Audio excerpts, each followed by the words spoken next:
Ahora vamos a mostrar una parametrización para la curva que se muestra a continuación. Observe cómo tengo una elipse trazada en sentido antihorario. La ecuación de la elipse es x cuadrado dividido por 4 más y al cuadrado dividido por 16 es igual a 1.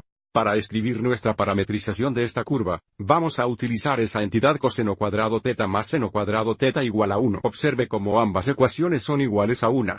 Y por lo tanto, para escribir la parametrización, podemos dejar que x cuadrado dividido por 4 sea igual al coseno cuadrado t, y cuadrado dividido por 16 ser igual a seno cuadrado t. Entonces, si dejas que x cuadrado dividido entre 4 sea igual al coseno cuadrado t, si multiplicamos ambos lados por 4, tendríamos x cuadrado igual a 4 coseno cuadrado t. Y ahora tomando la raíz cuadrada de ambos lados de la ecuación, y tomaremos la raíz cuadrada principal, y por lo tanto tendríamos x o si queremos x de t, es igual a 2 coseno t. Y ahora podemos dejar que y cuadrado dividido por 16 sea igual a seno cuadrado t.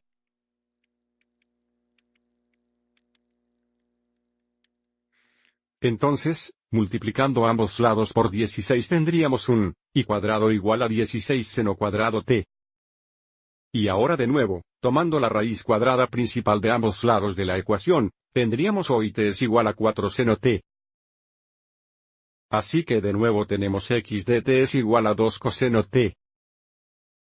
E y de t es igual a 4 seno t.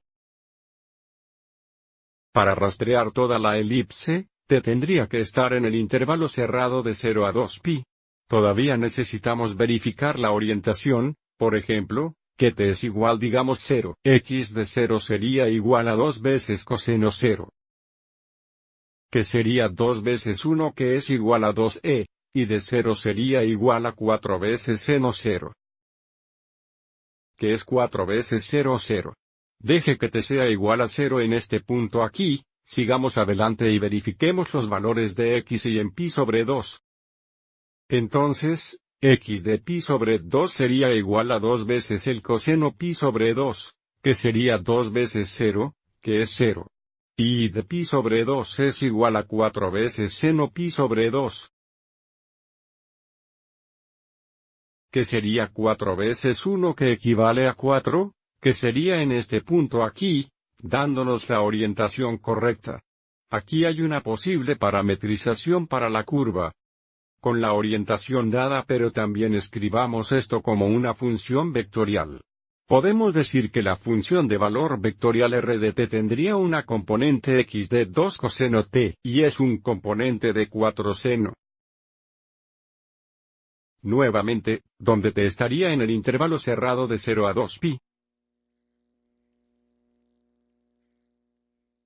Espero que hayas encontrado esto útil.